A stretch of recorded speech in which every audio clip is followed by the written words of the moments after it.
There is a movie that, while it might feel like a weird fever dream from my youth, it is real. It is very, very real. This movie has no reviews on Rotten Tomatoes. It has no rating score. And I checked YouTube to see if anyone else had talked about this movie, and no one has. Disclaimer, I could be wrong. I did like one search, but still. Someone did upload the movie in its entirety to YouTube, though, and there are some of the songs. Yes, this movie has songs. Calculus. So now we are going to talk about the movie Together. And together is spelled with the number 2, so 2GETHER. Together. This movie was actually MTV's first exclusive feature-length film, first airing in February of 2000. So we welcomed in the new millennium with this masterpiece.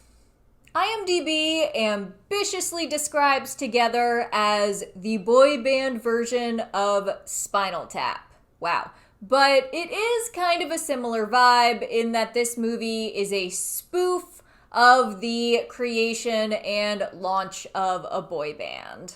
There are 5 members of Together who are labeled the heartthrob, the shy one, the cute one, the bad boy, and the older brother. The thing is that even though Together is a spoof of boy bands, I kind of have a feeling that MTV was hoping they would become a legitimate sensation. They have multiple music videos, they released several albums, they performed in character opening for Britney Spears, and they had 2 seasons of a TV series that I did not watch. But let's talk about the movie. The plot of Together is pretty simple.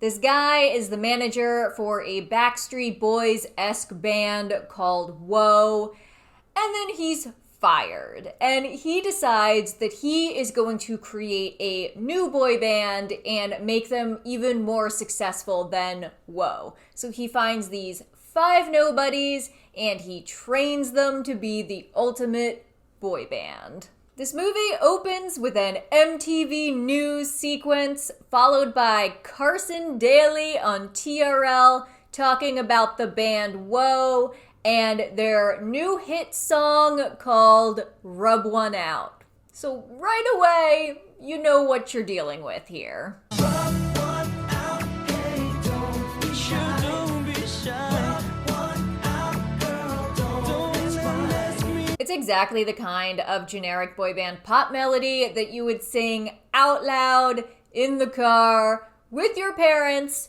completely oblivious to the very obvious true meaning of the song. We also meet Whoa's manager, Bob Buss, before they fire him. And he is the one who introduces us to the 5 categories of boy band member.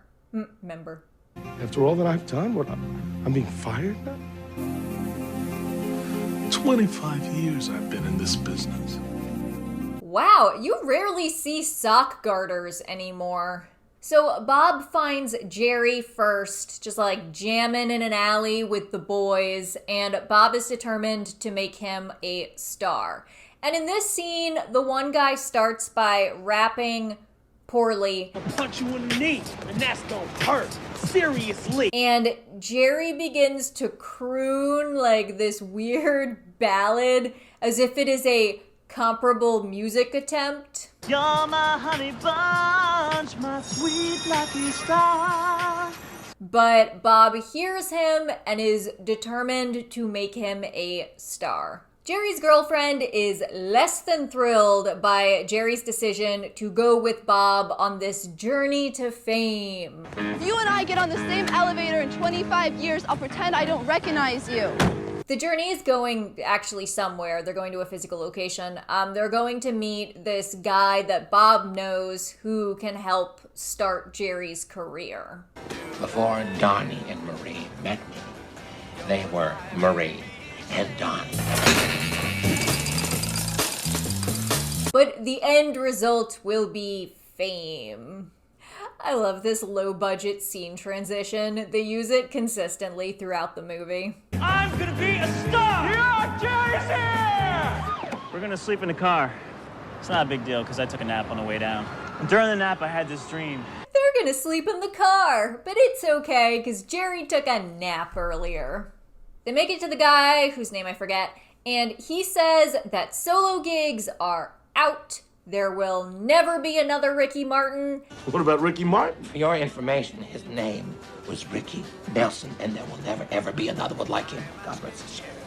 And boy bands are in. So Jerry and Bob basically have 7 days to put together a boy band before their gig in Jacksonville, opening for Whoa. They find Chad, the shy one, at a Mr. Teen New York pageant. Naturally.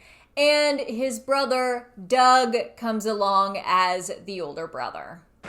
Yeah, that's my brother. He's a little people shy. Oh, yeah. Would you say he's the shy type? I just told you he gets real shy. Chad is really sensitive. He has big dreams. I plan to make a buttload of money with this. A buttload? How much is a buttload? $1,000. One time, I fit $5 up my butt. And, well, not to brag or nothing, but I think that I could fit way more up there. Way more. He really wants a jet ski, and he cares a lot about human rights. I really don't think it was right for him to joke about the Darth Vader costumes like that. It's offensive to all the families of the people who've been killed by Darth Vader. The people who human rights he's been violating for so many years. Chad is my favorite. Then they hit up a skate park to find their bad boy. This guy's a contender. When I grow up, I'm gonna be the baddest skateboard champion ever. And if that don't work, I'll become a youth pastor. But then they meet Mickey. Give Mickey Park some Mad Dog and some bitches, and he's fine, right? Oh, and his AK, and some chronic dank. He is a very keen observationalist. He ain't no gangster.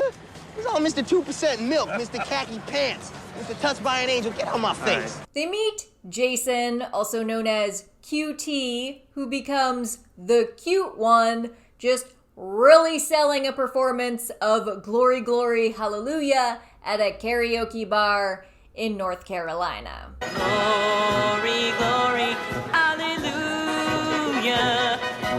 Glory.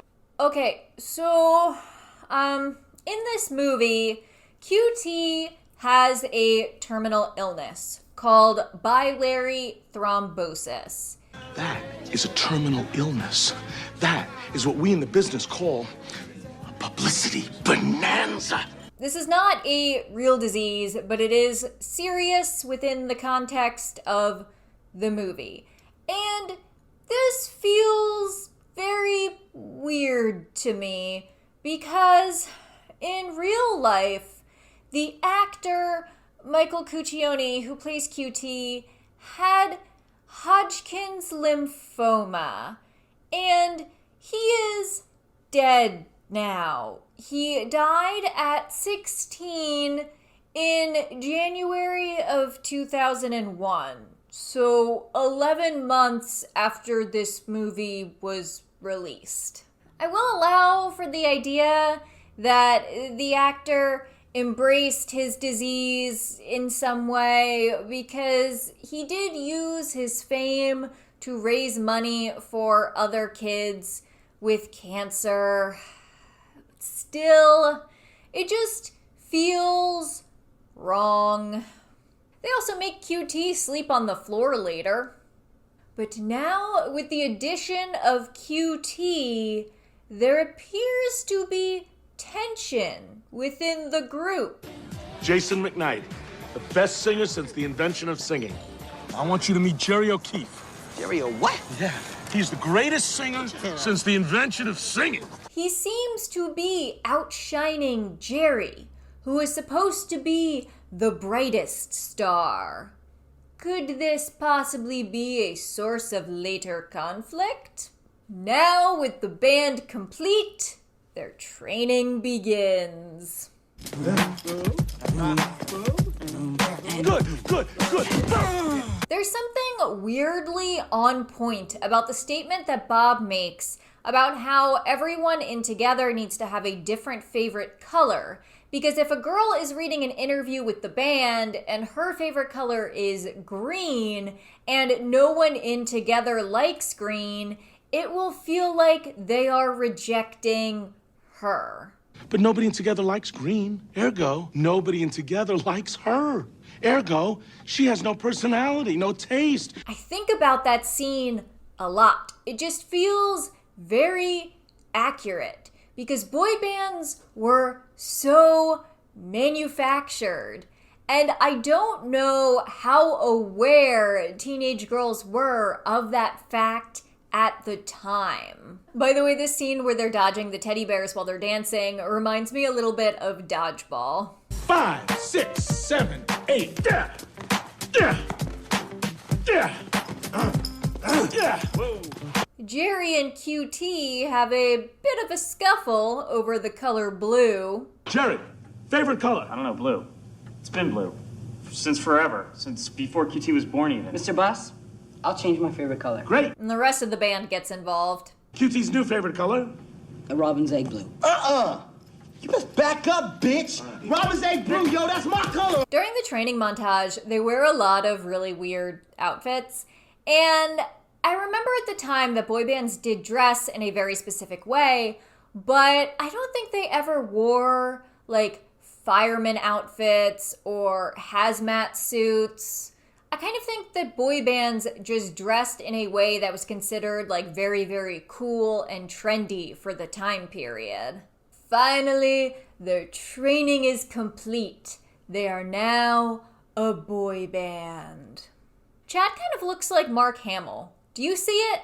Because I see it. You know, I don't think Mr. Bus is using all my abilities. When they're staying in a motel of some sort, okay, so like seriously, where are they here? Like what is going on in that room? There's like a clock in a frame with some candles and like some gears. What am I looking at? What is that caged thing in the background? Like what theme is this room? Anyway, they're kind of jamming and end up spontaneously coming up with the lyrics that would form their hit song, Calculus. Yeah. Bridge? I got it. Check it out. I know my calculus. The chorus, which sometimes floats into my brain when I'm trying to like do work and earn an income, states that I know my calculus. It says you plus me equals us. that is not calculus. That is just basic addition. So their pre-Jacksonville gig is at a spelling bee for adults. Contestant number 42. The word is sensiput. Sensiput. S. Next. I don't know why we don't still have spelling bees for adults, because I know that my capacity to spell with the advent of like spell checker and autocorrect has just gotten very, very bad. And before the gig, QT is the one getting all the questions because he's dying and that makes him cool. What's your sign? Favorite style what's of your music? rising What's your sign? favorite style of music? When's your birthday? How long do you think you're gonna have to live? Jerry tries to be very magnanimous about their whole favorite color debacle, and he is ignored. What's your favorite color? His favorite color is blue. Mine's green. Really? My favorite color is blue. You're so adorable. And then Bob, who thus far has not led the band astray, suddenly makes the very questionable decision to transfer all of Jerry's solos to QT. at the last minute. And when Jerry tries to speak up about how that is not what they practiced, it's not selfish, it's about sticking with what we're good at. You don't run the band. I run the band. Bob shuts him down. Bad move. What happened? What, you got a problem? Don't make me come down there.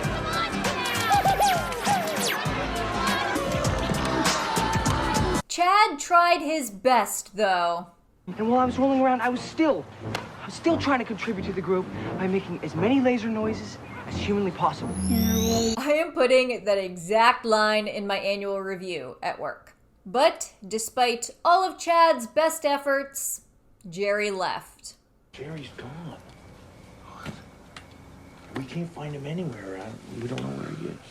Jerry has gone back to his hometown and he goes to see his girlfriend at her job at video store. Bob is getting some booze, and there is one aspect of this movie that I haven't really mentioned yet.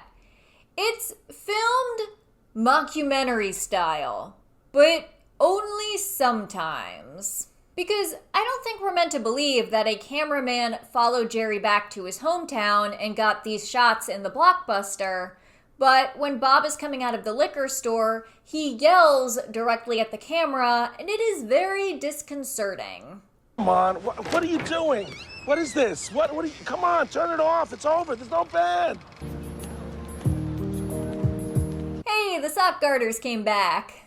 Mickey's having a rough night, too. A cheeseburger, medium fry. No onions on a cheeseburger.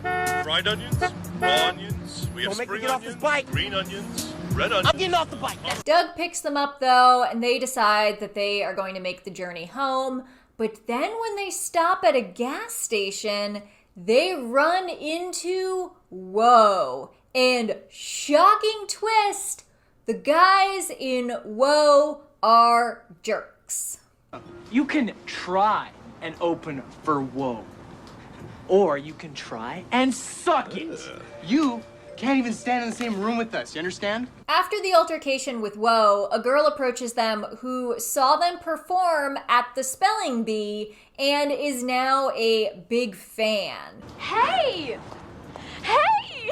I saw you at the Spelling Bee. You guys were a total blast. Why'd you guys leave so quick? And her enthusiasm gives them the inspiration they need to keep going to Jacksonville. By the way, in the gas station scene, we get a little tidbit of info. Whoa lip syncs their songs. I heard they lip sync their songs. What? Those fools lip sync their songs? True story? Yes. Whoa lip syncs.